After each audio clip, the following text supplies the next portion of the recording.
Israeli supreme court विचार कर रही है कि क्या बिना आरोप या पूछताछ के किसी कैबिनेट मंत्री को बर्खास्त कर सकती है। अगर आपको लगता है कि कोई पश्चिमी लोकतंत्र ऐसा नहीं करेगा तो आप सही हैं।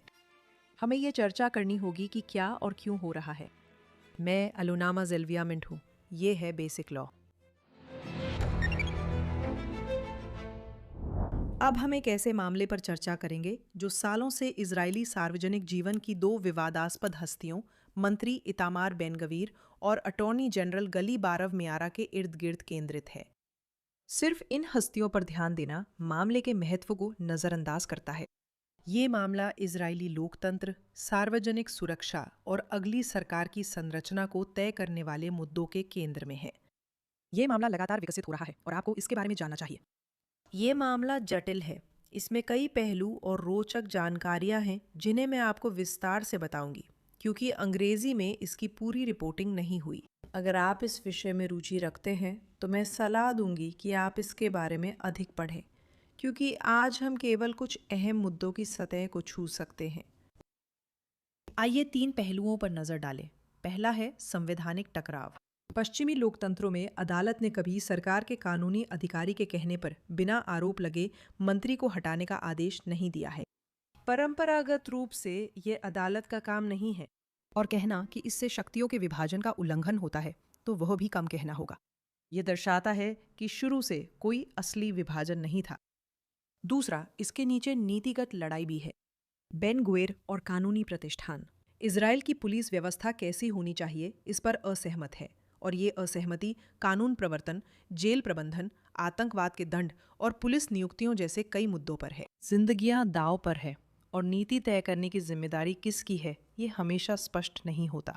और ये तर्क भी है कि खुद कानूनी व्यवस्था ही उस अव्यवस्था में एक मुख्य भूमिका निभाती है।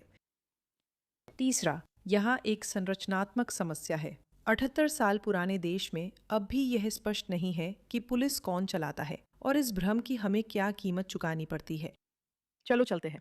इस मामले को समझने के लिए आपको जो जरूरी पृष्ठभूमि जाननी है वो यहाँ है। दिसंबर 2022 में इतामार बेन गवीर ने राष्ट्रीय सुरक्षा मंत्री के रूप में पद संभाला।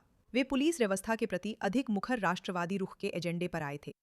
कानूनी व्यवस्था से टकराव पहले ही दिन से शुरू हो गया था। उनका मानना है मंत्री सिर्फ नीतियां तय करते हैं, संचालन में दखल नहीं देते। उनके अनुसार पुलिस के काम में बदलाव लाने के लिए चुना गया और वे हर कानूनी तरीका अपनाएंगे। इजराइल में तुरंत एक याचिका दायर हुई जिसमें अत्यधिक अनुचितता के आधार पर उनकी नियुक्ति रद्द करने की मांग की गई। सुप्रीम कोर्ट ने उस याचिका को खारिज करते हुए 1 साल से थोड़ा ज़्यादा समय बाद फैसला सुनाया, जो बेन गवीर की आलोचना से नहीं बचा, और ये भी कहा कि उनके कार्यकाल में पुलिस की स्वतंत्रता बनी रहेगी। कुछ समय तक मंत्री रहने के बाद और याचिकाएं दायर हुईं जिनमें प्रधानमंत्री से उन्हीं कारणों से बेन गवीर को बर्खास्त करने की मांग की गई। महान्यायवादी ने प्रधानमंत्री से नियुक्ति पर पुनर्विचार का अनुरोध किया। बेन गवीर ने 2025 की शुरुआत में गाजा बंधक समझौतों का विरोध करते हुए इस्तीफा दिया था, लेकिन महान्यायवादी की आपत्तियों के बावजूद जल्द ही फिर नियुक्त हुए। अब एक ऐसी व्यक्ति के रूप में जो मंत्री की सरकारी कानूनी पैरवी तक पहुंच को नियंत्रित करती है, चाहे अपने कार्यालय के जरिए हो या अपनी अनुमति से निजी वकील के जरिए, महान्यायवादी ने अदालत में बेन गवीर की नियुक्ति का बचाव केवल इस शर्त पर मंजूर किया कि वो अप्रैल 2025 में एक लिखित सिद्धांत रूपरेखा समझौते पर हस्ताक्षर करें। उस समझौते में उन्हें संचालनात्मक पुलिसिंग, विशेष जांचों या एक निश्चित रैंक से नीचे अधिकारियों की पदोन्नति में हस्तक्षेप से मना किया गया था। 2025 के अंत और 2026 की शुरुआत तक महान्यायवादी का रुख बदल गया था। उन्होंने उच्च न्यायालय को बताया कि ढांचा अब निष्प्रभावी हो गया है, क्योंकि उनका दावा था कि बेन गवीर ने उसकी शर्तों का व्यवस्थित रूप से उल्लंघन किया है। उन्होंने जांचों पर सार्वजनिक टिप्पणियों, विरोध प्रदर्शन की पुलिसिंग में दखल और स्टाफिंग फैसलों में पुलिस आयुक्त को दरकिनार करने का हवाला दिया। यहाँ एक और अहम तथ्य है। इजरायली पत्रकार अमित सेघल और अविशाई ग्रीनसाग के अनुसार अटॉर्नी जनरल ने शिन बेट प्रमुख रोनन बार से बेन गवीर के व्यवहार पर सामग्री इकट्ठा करने को कहा, ताकि सुप्रीम कोर्ट में दायर याचिकाओं में इसका उपयोग किया जा सके। तो मुझे फिर से कहने दीजिए, अगर रिपोर्टिंग सही है, इजराइल की आंतरिक खुफिया सेवा के प्रमुख को सरकार के अपने कानूनी सलाहकार द्वारा एक मौजूदा मंत्री के खिलाफ मुकदमेबाजी का समर्थन करने के लिए जानकारी इकट्ठा करने का निर्देश दिया गया था और कई रिपोर्टों के अनुसार इस जांच में कुछ भी नहीं मिला। अब बेन-गवीर की टीम अटॉर्नी जनरल के अधिकतर तथ्य खारिज करती है, जो वो सुनवाई के दौरान और उसके बाहर बार बार रिकॉर्ड पर स्वीकार करते हैं। वो ये है कि उन्होंने नियुक्तियों पर मजबूत नियंत्रण रखा है। वो कहती है, मैं नीति बनाता हूँ और पुलिस बदलता हूँ। वो सही है। वो कहती है कि मैं नियुक्तियों में हस्तक्षेप करता हूँ, कि मैंने अपनी नीति लागू करने के लिए 1000 से ज़्यादा लोगों की नियुक्ति की। इस बारे में भी वो सही है। एक अमेरिकी के लिए मंत्री का अपने मंत्रालय के अधीन किसी निकाय में वरिष्ठ नियुक्ति संभालना खास नहीं लगता, और वास्तव में मंत्री को कानून द्वारा ऐसा करने का अधिकार है, कुछ कानूनी सीमाओं के अधीन, जैसे कि अत्यधिक अयुक्ति संगतता या अप्रासंगिक विचारों पर रोक, यह सुनिश्चित करना कि उनका निर्णय पेशेवर और उपयुक्त हो। लेकिन इजराइल में हमेशा की तरह यह भी काफ़ी अस्पष्टता है कि किसकी अधिकार सीमाएं कहाँ शुरू और कहाँ खत्म होती हैं। बेन-गवीर, जो राजनीतिक विवाद के केंद्र हैं, के साथ कानूनी प्रतिष्ठान उस अस्पष्टता को अपने पक्ष में करने की कोशिश कर रही है। ये देखिए, 1971 की पुलिस अध्यादेश में पुलिस कमिश्नर और मंत्री के अधिकार अस्पष्ट रूप से बांटे गए हैं। 3 आयोग, सादोक, ओग और जमीर, ने वर्षों में सिफारिश की कि मंत्री के नीति निर्धारण अधिकार स्पष्ट हों, पर संचालन में हस्तक्षेप ना करें। इन सिफारिशों को 2022 में संशोधन 37 आने तक कानून का रूप नहीं दिया गया था, जिसका एक हिस्सा सुप्रीम कोर्ट ने रद्द कर दिया और एक हिस्से को 2025 में स्पष्ट किया। इसी बीच, जैसा पहले चर्चा हुआ, अटॉर्नी जनरल के मंत्री के आचरण पर अधिकार न्यायिक मिसालों के जरिए इतने बढ़ गए कि वे लगभग वीटो जैसे हो गए। अब व्यवहार में मंत्री को पुलिस के लिए सामान्य नीति बनाने की अनुमति है, लेकिन वह कार्यान्वयन पर विशेष निर्देश नहीं दे सकते या किसी खास कार्रवाई में शामिल नहीं हो सकते। इस अदालत ने बेन-गवीर को प्रदर्शनों व जांच संबंधी नीतियों पर कानूनी अधिकारियों से सलाह लेना अनिवार्य किया है। और शायद सबसे ज्यादा विवादित मुद्दा है कर्मचारियों की नियुक्ति का, जहां बेन-गवीर के खिलाफ मुख्य तर्क ये है कि अपनी नीतियों से सहमत अधिकारियों की नियुक्ति करके वे पुलिस की स्वतंत्रता से समझौता कर रहे हैं। अब इसका प्रतिवाद यह है कि मंत्री को न केवल कानून और इस लोकतांत्रिक रूप से चुनी गई गठबंधन द्वारा नियुक्तियां करने का अधिकार है, बल्कि यह भी कि इन नियुक्तियों के बिना मंत्री का पद बहुत कम महत्व रखता है। जैसा कि राष्ट्रपति रीगन ने कहा, कार्मिक चयन ही नीति है।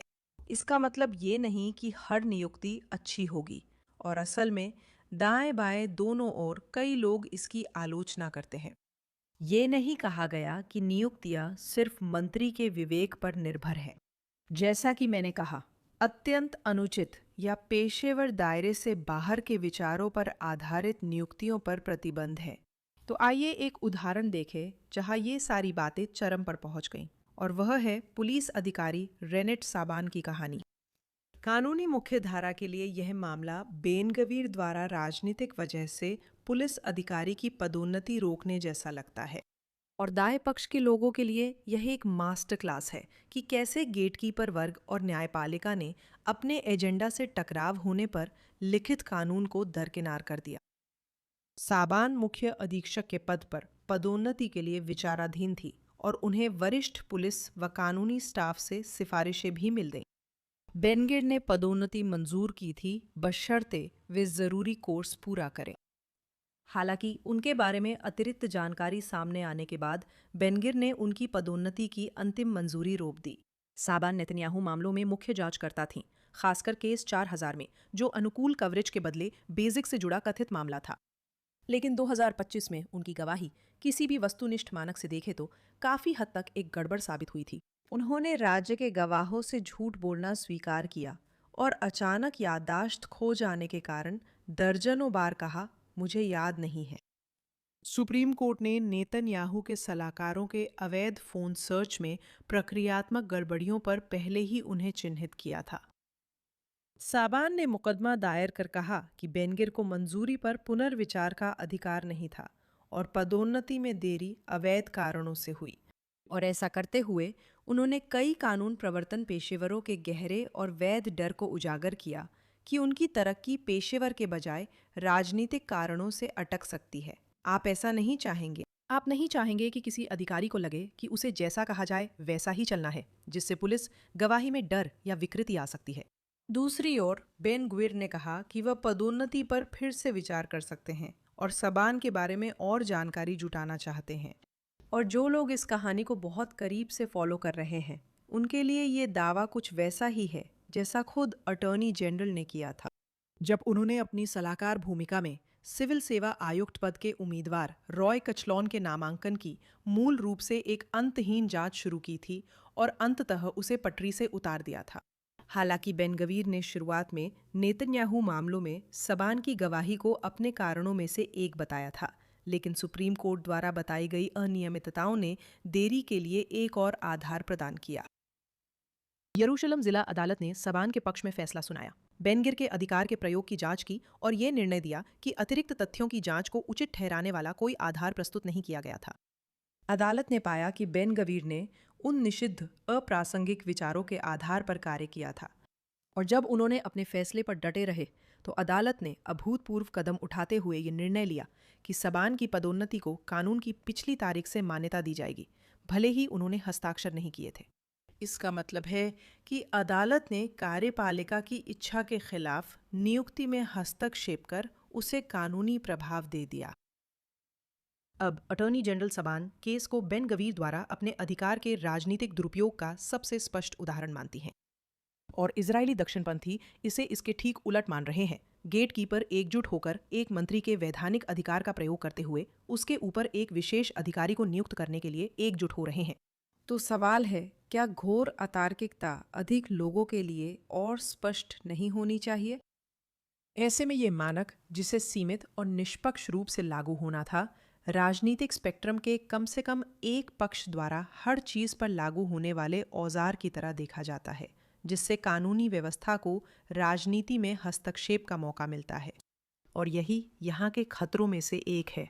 सबसे बड़ा खतरा ये है कि ना तो ये और ना ही बेन गवीर के खिलाफ कोई कानूनी शिकायत, जिनमें कुछ राजनीतिक आलोचना भी हो सकती है, आपराधिक कदाचार तक पहुंचती हैं। फिर भी सबान जैसे उदाहरणों के साथ याचिकाकर्ता और इजराइल के अपने अटॉर्नी जनरल एक ऐसे मंत्री को हटाने की कोशिश कर रहे हैं जिसे वे शुरू से ही पद पर नहीं देखना चाहते थे। विडंबना यह है कि यहाँ तर्क है कि कथित गलत कार्यों का रिकॉर्ड पुलिस के राजनीतिकरण और हथियार बनने जैसा है, जिससे उसकी स्वतंत्रता कमजोर होती है।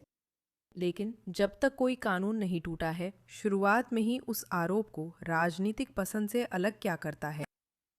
अगर कोई कानून नहीं टूटा तो कानूनी व्यवस्था या आम नागरिकों को असहमत नीतियों को रोकने से कौन सा सिद्धांत रोकता है? अगर कानून खुद राजनीतिक हो रहा है तो पुलिस की स्वतंत्रता का क्या मतलब रह जाता है? और एक गहराई से विभाजित समाज उन संस्थाओं पर कैसे भरोसा कर सकता है जो सार्वजनिक हित की रक्षा के नाम पर उस पर इतनी शक्ति का इस्तेमाल करती हैं? इन सभी सवालों ने हमें पिछले बुधवार तक पहुंचा दिया, जहां कानूनी अस्पष्टता, लगातार बढ़ता हुआ संवैधानिक टकराव और पूरे दिन चली कानूनी बहस देखने को मिली। ये एक असाधारण सुनवाई थी। 9 न्यायाधीश लगभग 10 घंटे तक चली। अव्यवस्था रोकने को जनता का प्रवेश वर्जित था। वही अदालत जिसने एक हफ्ते पहले युद्ध के दौरान सरकार विरोधी प्रदर्शनों में लोगों की संख्या सीमित करने वाले सुरक्षा निर्देशों को प्रदर्शनों में अभिव्यक्ति की पवित्रता का हवाला देकर पलट दिया था, अब जनता का प्रवेश वर्जित कर चुकी है। क्या अदालत ये फैसला कर सकती है कि प्रधानमंत्री को किसी ऐसे मंत्री को बर्खास्त करने के लिए मजबूर किया जा सकता है जिस पर कोई अपराध का आरोप नहीं है? क्या इजरायली लोकतंत्र एलिस इन वंडरलैंड की तरह बिल के आखिरी छोर तक गिर गया था? बेन गुविर के वकील डेविड पेटर ने मंत्री के मामले का सबसे विवादित पक्ष न्यायाधीशों के सामने तीखे अंदाज में रखा। उन्होंने कहा, आपका कोई अधिकार नहीं है, आपके पास अधिकार नहीं है, और ये कहने का भी हक नहीं है कि आपके पास अधिकार है। और इस मुद्दे पर तीखी बहस के बाद एक न्यायाधीश द्वारा दिया गया जवाब भी उतना ही खुलासा करने वाला था। न्यायपालिका पर लागू मूल कानून से इस निष्कर्ष से बचना बहुत मुश्किल है कि हमारे पास अधिकार है। एकमात्र सवाल विवेकाधिकार का है। दूसरे शब्दों में, हम अपनी शक्ति की सीमाएं हर मामले के हिसाब से खुद तय करेंगे और आपको उसे मानना होगा। नेतन्याहू के वकील माइकल रुबेल्लो ने सीधे वैधानिक बिंदु पर जोर दिया। मूल कानून सरकार प्रधानमंत्री को मंत्रियों की नियुक्ति और बर्खास्तगी का अधिकार देता है, ना कि अदालत को। जस्टिस सॉलबर्ग ने पलटवार किया, ये बताते हुए कि याचिकाकर्ता भले ही आरोप पत्र पर नहीं, लेकिन कई ठोस घटनाओं पर निर्भर कर रहे हैं, और पूछा कि अदालत को आचरण के समग्र रिकॉर्ड के साथ कैसे निपटना चाहिए। मेरे हिसाब से यही बातचीत इस मामले का मुख्य हिस्सा है। न्यायाधीश जिस सैद्धांतिक कदम की तलाश में थे, वो 1993 के डेरी-पिंचासी फैसले का विस्तार या उससे हटना था। उस मामले में सुप्रीम कोर्ट ने प्रधानमंत्री राबिन को आदेश दिया कि वे 2 मंत्रियों को बर्खास्त करें जिन पर भ्रष्टाचार का आरोप था, लेकिन दोष सिद्धि नहीं हुई थी। ये न करना बेहद अनुचित था। इजरायली कानून में बर्खास्तगी की कोई आवश्यकता नहीं थी। ऐसा कोई उदाहरण नहीं था, और आज भी किसी अन्य पश्चिमी कानूनी प्रणाली में ऐसा कोई समानांतर नहीं है जहां कोई अदालत खुद को इस बात के लिए सक्षम घोषित करे कि वो मंत्रियों को उनके पद से हटा सकती है, केवल एक सामान्य कानूनी मानक के आधार पर जिसे उसने बिना किसी कानून के खुद ही बना लिया हो। बेन गवीर 33 साल बाद या तो उस सिद्धांत का विस्तार है जो डेरी-पिचासी खुद भी नहीं पहुंच पाते क्योंकि यहाँ कोई अभियोग नहीं है, या फिर एक वैकल्पिक दृष्टिकोण में कुछ न्यायाधीशों ने एक बिल्कुल अलग श्रेणी आजमाई जो आपराधिकता पर नहीं बल्कि समग्र आचरण पर आधारित थी। तो अब स्थिति क्या है? सुनवाई के अगले दिन 16 अप्रैल को अदालत ने अंतरिम आदेश दिया। अंतिम फैसला बाकी है।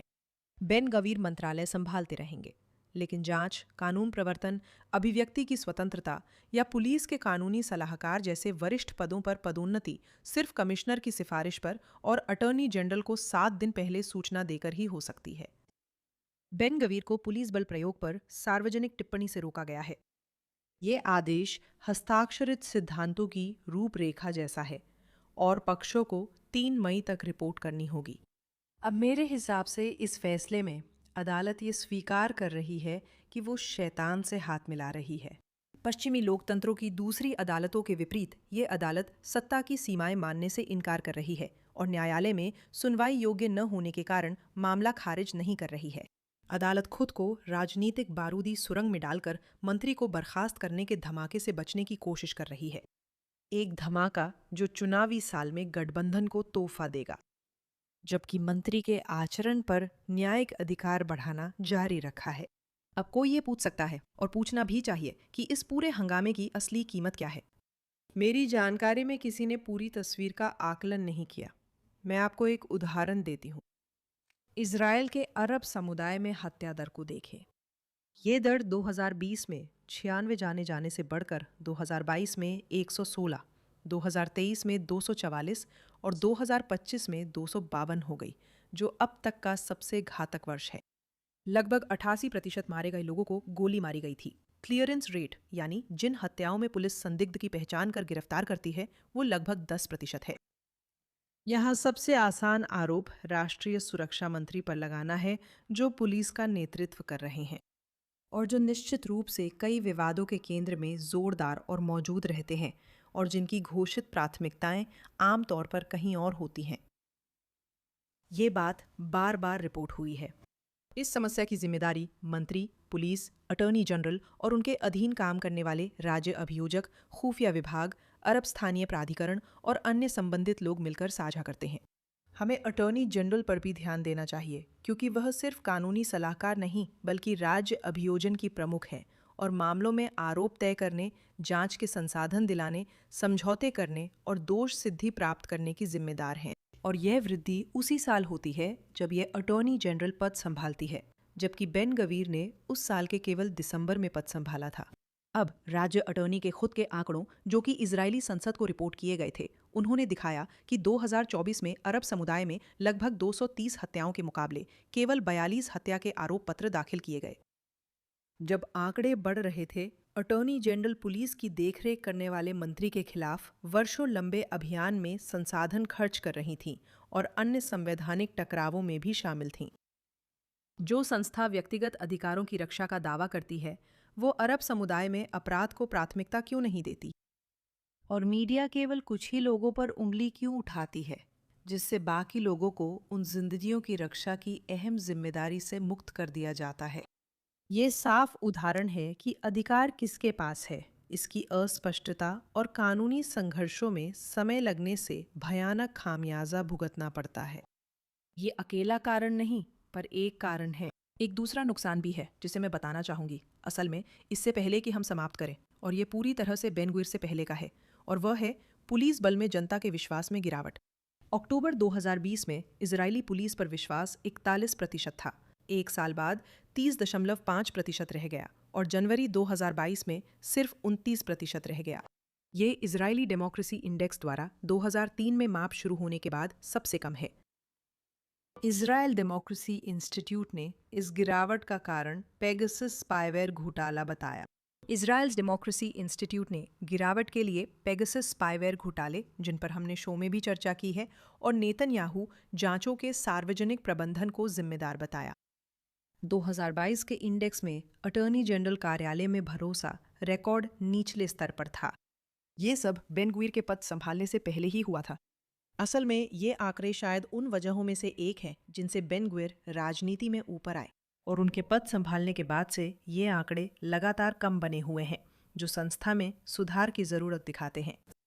लेकिन जब न्यायिक सुरक्षा कवच इन व्यवस्थाओं को राजनीतिक बदलाव की कोशिशों से बचा रही है, और शायद जरूरत से ज्यादा बचा रही है, तो अब हमारे सामने ये सवाल है कि ये बदलाव कैसे हो सकते हैं। तो अब क्या हम इंतजार करेंगे कि जब 3 मई को नया समझौता पेश किया जाएगा तब इसका क्या नतीजा निकलता है? अंतरिम ढांचे ने पहले ही असहमति पैदा कर दी है और पक्ष नए टकरावों को स्पष्ट करने के लिए फिर से अदालत लौटे हैं। मुझे नहीं लगता कि बेन गुविर को निकाला जाएगा, लेकिन इसका मतलब ये नहीं है कि हम इसके असर से बच गए हैं। ये मामला एक मिसाल कायम करेगा, और अगर चीजें इसी दिशा में चलती रहीं तो भविष्य में किसी मंत्री को बर्खास्त करने का रास्ता खुल जाएगा। ये तरीका अदालतों के उद्देश्य की धारणा बदलने के साथ साथ कानून प्रवर्तन में अराजकता और असहमति भी बढ़ा रहा है। साथ ही राजनीतिक प्रतिक्रिया को लेकर कोई भ्रम न रखें। यहाँ आरोप दर्ज न होने पर भी दक्षिणपंथी मतदाता इसे अपने प्रतिनिधियों और गठबंधन के खिलाफ अभियोग मान रहे हैं। वे प्रतिक्रिया देंगे। बीते साल एक कानूनी विद्वान के नेतृत्व में सार्वजनिक अभियान ने याचिका पर 1,20,000 से ज्यादा हस्ताक्षर जुटाए हैं, जिसमें अमेरिकी सरकार से शीर्ष इजरायली राजनीतिक और न्यायिक अधिकारियों जैसे जस्टिस ईशा कमिट और अटॉर्नी जनरल बरव मियारा पर प्रधानमंत्री को दी जाने वाली माफी रोकने में उनकी भूमिका के लिए प्रतिबंध लगाने की मांग की गई है। अब ये एक ऐसा कदम है जिसका मैं पूरी तरह से विरोध करती हूँ, और मुझे लगता है कि ये उस संप्रभुता के सिद्धांत का पूरी तरह से उल्लंघन करता है जिसे हम इतनी मेहनत से बनाए रखने के लिए लड़ रहे हैं। लेकिन उस याचिका का अस्तित्व और इतनी बड़ी याचिका को एक चेतावनी के रूप में लिया जाना चाहिए कि बड़ी संख्या में इजरायली इस मुद्दे के लोकतांत्रिक समाधान में विश्वास खोते जा रहे हैं। उनका मानना है कि सिर्फ उनके अस्तित्व और मतदान के तरीके के कारण उनके नागरिक व राजनीतिक अधिकारों का उल्लंघन हो रहा है, और ये उन लोगों पर निर्भर करता है जो शक्ति नहीं बल्कि नेतृत्व दिखाना चाहते हैं, कि वे जिम्मेदारी से काम करें और संयम दिखाएं। एक अंतिम व्यक्तिगत शब्द। मैंने इजरायली संस्थापकों और नायकों की कहानियां सुनते हुए अपना बचपन बिताया, क्योंकि मैं उन दादा दादी की पोती हूं जिन्होंने यहूदी राज्य के लिए भूमिगत संगठनों में मिलकर लड़ाई लड़ी थी। जो लोग इतिहास जानते हैं वे समझते हैं कि इन भूमिगत संगठनों के सदस्यों के संबंध हमेशा अच्छे नहीं थे, राज्य की स्थापना से पहले या बाद में। हगना श्रमिक ज़ायोनिस्टों की मुख्य धारा का प्रतिनिधित्व करती थी और कभी कभी प्रतिद्वंदी समूहों के खिलाफ ब्रिटिशों से सहयोग करती थी, और यहाँ तक कि जब राज्य पूरी तरह से स्थापित हो गया था तब भी पिंकास एदोम, जो वास्तव में मपाई पार्टी का कार्ड था, वही आपको सार्वजनिक क्षेत्र की नौकरी पाने के लिए चाहिए था। अगर आपके पास वो नहीं था तो परेशानियां होती थीं। मेरे दादा दादी को राज्य के लिए लड़ने के बाद भी 3 छोटे बच्चों के साथ रोजी रोटी कमाने के लिए राज्य छोड़ना पड़ा, और उनके बच्चे अधिकतर विदेश में बड़े हुए। मैं ये सब जानते हुए बड़ी हुई, फिर भी कभी इजराइल के बारे में बुरा नहीं सुना। ये बस एक संस्थापक पीढ़ी के संघर्ष थे जिसने चमत्कार रचे थे और ऐसा करने के लिए अपना खून बहाया था। हमें ज़मीन से, देश से, लोगों से, अपने अतीत से और उस संभावनाओं से प्यार करना सिखाया गया था जिन्हें हमें अभी मिलकर पूरा करना है। तो मैं वास्तव में हमेशा आशावादी रहती हूँ कि सरकार के उच्च स्तरों पर जो भी होता है जिसमें सुधार की आवश्यकता है, लगभग हर स्तर पर इजरायली जनता के भीतर एक स्वस्थ राष्ट्रवादी भावना है जो अंततः इस जगह को नियंत्रण से बाहर जाने से रोक देगी। लेकिन दुनिया भर से आए लाखों प्रवासियों को साथ मिलाने वाले देश में ये जितना स्वाभाविक और मानवीय हो, आबादी के एक हिस्से की दूसरे पर श्रेष्ठता की धारणा को अब यहाँ जगह नहीं मिलनी चाहिए। पिछले हफ्ते हमने योमाजी करोन के लिए मोमबत्तियां जलाईं और हार हर्जल पर मशालें जली। दसियों हजार रिजर्विस्ट 7 अक्टूबर के बाद से मिलूम की अपनी तीसरी, चौथी, यहाँ तक कि 5वीं पारी निभा रहे हैं। 1947 में तेल अवीव के एक कैफे में नतान ऑल्टरमैन ने हगना के एक कमांडर और पलमाज के संस्थापक को कागज पर हाल ही में वादा किए गए राज्य की रक्षा में कितने लोग मरेंगे इस पर फुसफुसाते हुए सुना। वह उस रात घर गए और द सिल्वर प्लेटर नामक मगाशा खैसिफ कविता लिखी। कविता 2 युवा सैनिकों, एक लड़के और एक लड़की के साथ समाप्त होती है, जो सांझ में थके हुए युद्ध वर्दी में राष्ट्र के पास आते हैं। जब राष्ट्र पूछता है कि वे कौन है, वे कहते हैं, नचनुम मगाशा केसिफ शालव नितना के मिनाता युदिम, हम वही चांदी की थाली हैं जिस पर यहूदी राज्य आपको मिला। ऑल्टरमैन लिखते हैं, वे दोनों राष्ट्र के चरणों में गिरते हैं, बाकी कहानी इजराइल के इतिहास में दर्ज है।